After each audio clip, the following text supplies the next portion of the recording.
మిత్రమా, స్నేహితులు పాతబడిపోవడం అంటూ ఉండదు.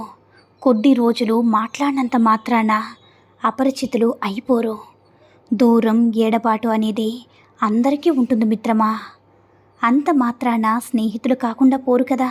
స్నేహం గుండె లోతుల్లో నిక్షిప్తమై ఉంటుంది. ఆప్తమిత్రులు గుర్తొచ్చిన ప్రతిసారి లావాలా విరచిమ్ముతుంది మిత్రమా.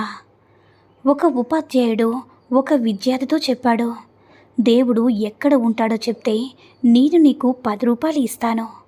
ఆ విద్యార్థి అప్పుడు ఉపాధ్యాయునితో చెప్తాడు, దేవుడు లేని చోటు చెప్తే నేనే మీకు 1,00,000 రూపాయలు ఇస్తాను అని. ఇది జ్ఞానం అంటే. ఇంతకంటే మనిషి సంపాదించాల్సిన గొప్ప జ్ఞానం ఏదీ లేదు మిత్రమా.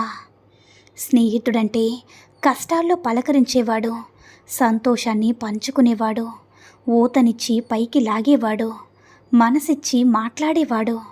జీవితం ఆఖరి క్షణంలో కూడా తాను ఉన్నానని ధైర్యం చెప్పేవాడే స్నేహం అంటే. కాదంటారా మిత్రమా? నీ దగ్గర లేని వాటి గురించి, నీకు చెందని వాటి గురించి ఆలోచించి నీ దగ్గర ఉన్న వాటి విలువలను నువ్వు కోల్పోకు మిత్రమా. మార్పు అనేది నీ దగ్గర ఉన్న వాటిలో కాదు, నీ ఆలోచన విధానంలోనే మొదలవ్వాలి. నమ్మకం ఉంటే నిలిచిన చోటే స్వర్గంబు కదా మిత్రమా. పట్టుదల ఉంటే శ్రమ పడ్డ చోటే విజయ మృదంగం మోగును కదా. కాదంటావా మిత్రమా? నీ జీవితంలో గుర్తుపెట్టుకోవలసిన కొన్ని విషయాలు చెప్పనా మిత్రమా. తెలివి లేని నిజాయితీ నిరుపయోగం, నిజాయితీ లేని తెలివి ప్రమాదకరం. అనుభవం లేని చదువు కన్నా చదువు లేని అనుభవం చాలా గొప్పది మిత్రమా. కష్టం తర్వాత వచ్చే ప్రతిఫలం మధురమైనది. ప్రతి వ్యక్తి తనకు తానే దీపమై స్వయంగా మార్గదర్శనం చేసుకోవాలి. అవునా మిత్రమా? నీకు నువ్వుగా గొప్పోడనని పక్కోడితో చెప్పుకోకో, చులకనైపోతావు. అలా అని నిన్ను నువ్వు గట్టోడవని అనుకోకపోతే వెనుకబడిపోతావు మిత్రమా. కాబట్టి చెప్పుకోవడం మీద కాకుండా చేయడం మీద దృష్టి పెట్టు. అప్పుడు పక్కోడు వాడంత వాడుగా నిన్ను గట్టోడు అంటాడు. ప్రపంచం దృష్టిలో నిన్ను గొప్పోడుగా నిలబెడతారు. అర్థమైందనుకుంటా. ఒక్క బలమైన సంఘటన చాలు మిత్రమా, అనేక సంవత్సరాల అనుభవం పొందుతుంది జీవితం.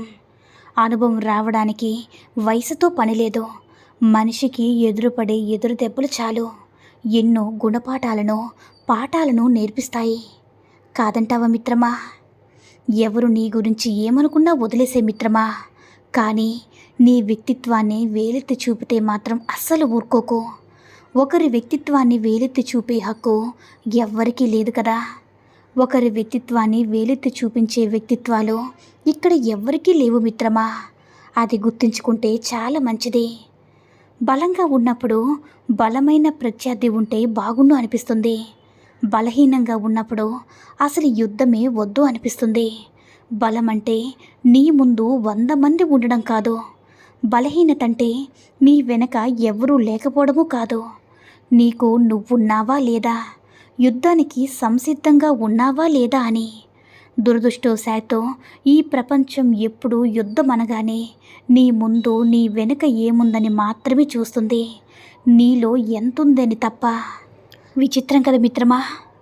కోపం, బాధ, ప్రేమ ఇవి అందరి మీద చూపించలేము. మనం ప్రేమించే వారి మీదనో లేక మనల్ని ప్రేమించే వారి మీదనో మాత్రమే చూపించగలం. కానీ ఎంత బాధ పెట్టినా, ఎంత కోప్పడినా వాళ్ళని వదులుకోకండి. ఎందుకంటే మీకోసం వాళ్ళు ఏదైనా భరిస్తారు. కానీ మీరే దూరమైతే వాళ్ళు తట్టుకోలేరని గుర్తుంచుకో మిత్రమా. ఎవరు ముందు మాట్లాడాలి అన్న ఈగో లేని చోట మాత్రమే ఎన్నిసార్లు గొడవ పడ్డా ఒక బంధం కొనసాగుతూనే ఉంటుంది. కానీ అది ఇద్దరికీ ఉండాలి. ఒక్కరే అలా ఈగో లేకుండా మాట్లాడితే వారిని హీనంగా చూస్తారు. అర్థమైందనుకుంటా. దూరం ఉన్నంత మాత్రాన బంధాలు తెగిపోవు. దగ్గరగా ఉంటే బంధాలు ఎప్పుడూ పెరిగిపోవు. అర్థం చేసుకునే మనసు ఉంటే దగ్గర, దూరం అనేది ఎటువంటి సమస్య కాదు మిత్రమా. బంధం పెరగడం, తగ్గడం అనేది మన ఫీలింగ్స్ని అర్థం చేసుకునే మనుషులు బట్టి ఉంటుంది. అర్థమైందనుకుంటా. ఎవరిని తగ్గించి మాట్లాడకూడదు మిత్రమా. జీవితంలో ఎవరిని బాధించకూడదు. ఇవాళ నువ్వు శక్తివంతంగా ఉండవచ్చు, కానీ కాలం నీకన్నా శక్తివంతమైనదని గుర్తించుకునేస్తమా. మిత్రమా, నిస్సహాయ స్థితిలో ఉన్న ఒక ఆడది డబ్బు కావాలని ఒక మగవాడిని సహాయం అడిగితే నాకేం ఇస్తావు అని అంటాడు. ఒక్కోసారి కొంతమంది నిజంగానే అన్ని విషయాల్లో సహాయం చేస్తారు.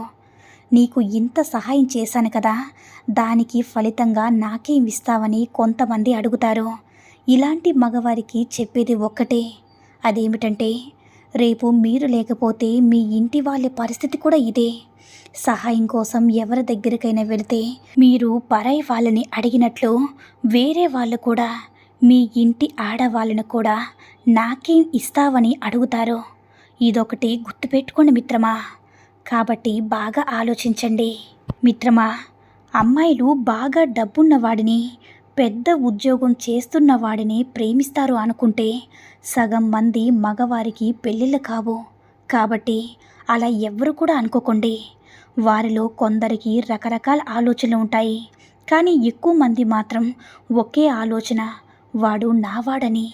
చేసుకున్నవాడు ఎలాంటి వాడైనా సరే ఆడవారు మాత్రం ఇలాగే ఆలోచిస్తారు.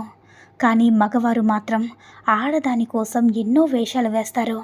కానీ ఆడది మాత్రం మగవాడి ప్రేమ కోసం మనసు పెడుతుంది, సమయాన్ని ఇస్తుంది, చివరికి ప్రాణం కూడా పెడుతుంది మిత్రమా.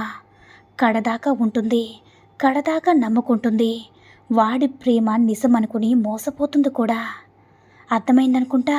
నేను సింహం లాంటి వాడిని, నాతో పెట్టుకుంటే నామరూపాలు లేకుండా పోతావు అని ఇటువంటి డైలాగులు మనతో చాలామంది చెప్తూ ఉంటారు.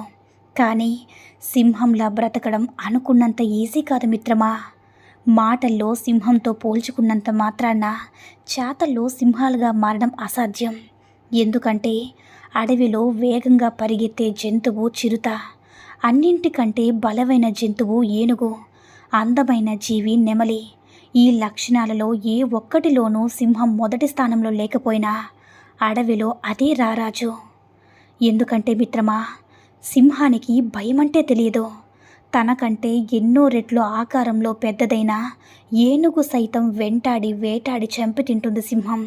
ఒక్కసారి వేటాడాలని నిర్ణయించుకుంటే ఓటమిని ఏమాత్రం కూడా అంగీకరించని తత్వం సింహానిది.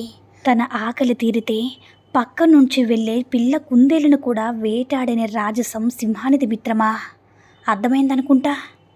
మిత్రమా, ఒక ఆడది ఎంత గొప్ప అందగత్తైనా, ఎంత పెద్ద పొగరబోతైనా, ఎంత గొప్పదైనా ఒక మగాడు ప్రేమ ముందు ఓడిపోతుంది.